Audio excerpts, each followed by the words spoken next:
Hello everyone. Today we are going to talk about unemployment and inflation and why they are really important for macroeconomics and actually for our lives. Now I'll introduce you the terms. So employment is the number of people currently employed in the economy, either full-time or part-time. Unemployment is the number of people who are actively looking for work but aren't currently employed. So that are people who actually want to work. And the labor force is equal to the sum of employment and unemployment. So that are the people who want actually to work. So we have the employed ones. Yes, they're working right now, but you, on the other hand, have also unemployed who are searching for job. Labor force participation rate is the percentage of the population age 16 or older that is in the labor force. And that is the formula. So you have the labor force divided by the population age of 16 and older times 100. The employment rate is the percentage of the total number of people in the labor force who are unemployed. Again, number of unemployed workers divided by the labor force times 1,000. That is our unemployment rate.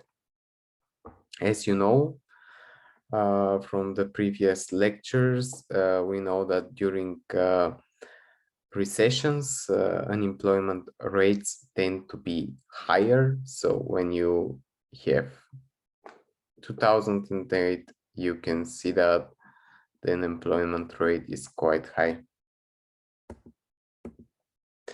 So discouraged workers are non-working people who are capable of working but have given up looking for a job given the state of the job market. So they are discouraged, and because of the situation which surrounds them, they do not want to work. We have the marginally attached workers who would like to be employed and have looked for a job in the recent past but are not currently working, not currently looking.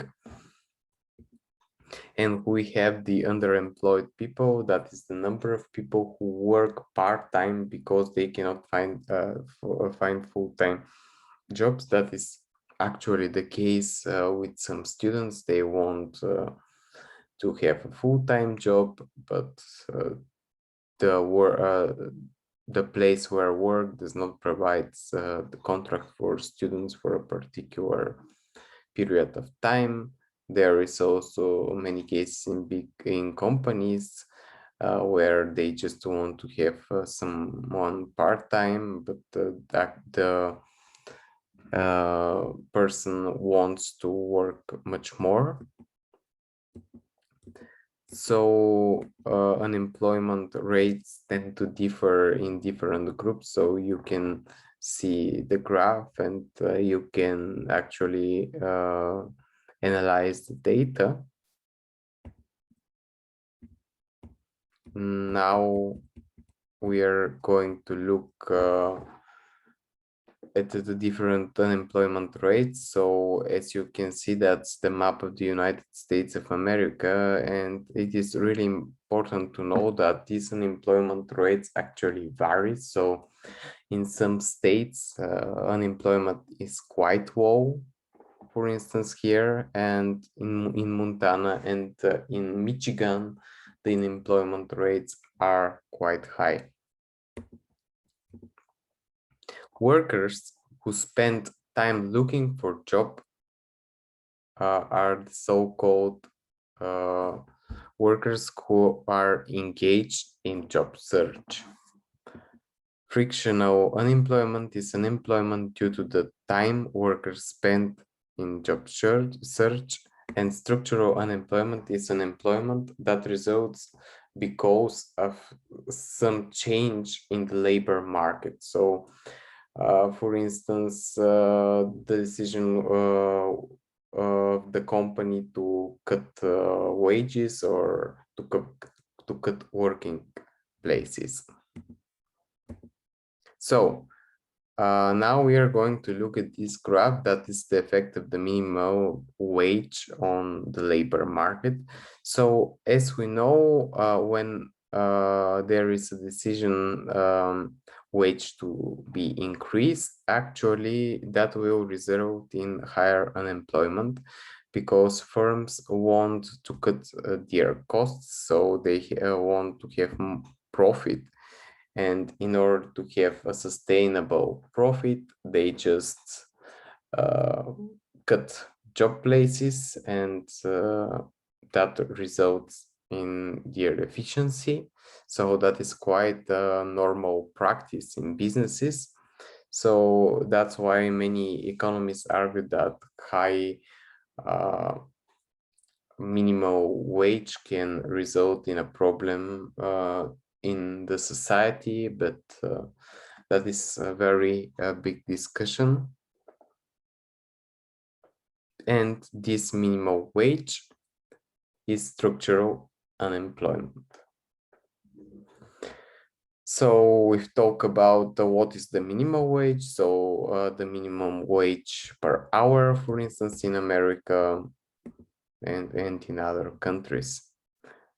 Another way people can influence for structural unemployment is through unions. So often there are workers unions who tend to fight for the rights of the workers, and actually they bargain for increase in salaries. But when they bargain for these increases, yes, they improve their wages, but companies again tend to cut the numbers of workers or just can create internal problems in the company. We have efficiency wages, wages that employers set above the equilibrium wage rate as an incentive for better performance. So that is a really important thing for some companies. So if you want to hire the best worker in the market, you can just give him a wage which is above the minimum. If it's a lot above the minimum, so this person will be happy that he's working in your company. So that's really important. Our course here is economics for business, so that things are really, really important. Another thing is the side effect of government policies. Public policies designed to help workers who lose their jobs. This policy can lead to structural unemployment as an unintended side effect. So actually, during 2020, a lot of work packages were given to workers all around the world. So because they have lost their jobs. And if the money which are given to these people is quite a lot, they will just don't have the incentive to work. And for them, it's like, I have $2,000 for free. Why should I search for a job? So that's really important to be remembered, that some of these governmental policies can lead to that type of problems.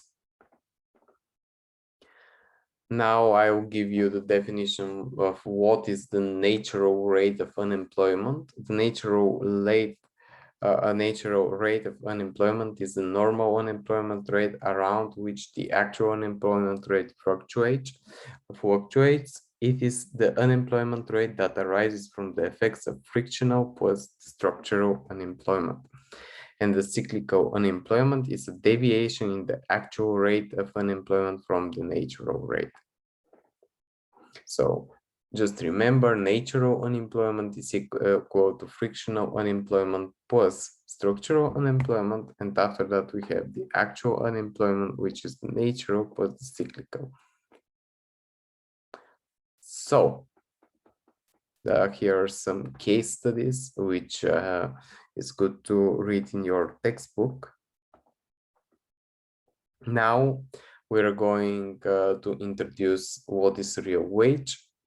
That is the wage rate divided by the price level. Real income is income divided by the price level. So that is really important, because when you analyze data, these terms are important not only in economics, but also in finance. So now introduce you some measures how to measure inflation. Should ladder costs are the increases cost of transactions caused by inflation, and menu cost is the real cost of changing a listed price. Unit of account costs arise from the way inflation makes money, a less reliable unit of measurement. The nominal interest rate is the interest rate expressed in dollar terms. Real interest rate is the nominal interest rate minus the rate of the inflation. So when we talk about the real interest rate, we should know that it is adjusted from this inflation. So if you want to measure the economic growth, it will be better to use the real interest rate, because it gives you more real values. Please note that in the previous lecture, we discussed the case in Colombia, where you see the nominal rates that the country is really good, but when you see the real rates, you see that country has not changed a lot, just the price level has increased, and that leads to hyperinflation. And disinflation is the process of bringing the inflation rate down. So that is a very nice graph about the unemployment rate and the inflation and how these things are correlated with each other. Okay, today we discussed really important topics. We discussed what is employment, what is unemployment, what is labor force. Also, it is really important from this lecture to remember how to calculate different rates, like a labor for participation rate, unemployment rate, and to know definitions about what is discouraged workers, what is marginally attached workers, and what are underemployed. That are really important terms, because on your exams you can find them. Also, we discussed the effects of unemployment rate during different business cycles. We introduced job search, frictional unemployment, what is the efficient wage, and the types of the unemployment. Also, we discussed the natural rates, and we talk about inflation again. We distinguish the difference between the real income and just income, or real wages or just income, and also some ways of measurement. So we talk about again the nominal interest rate and the real interest rate. So from this summary, you can see the most important terms from our lecture, and I'll encourage you to read the book again. And in the next lecture, we are going to discuss long-run economic growth, which is a really interesting topic. So hope to see you in the next videos.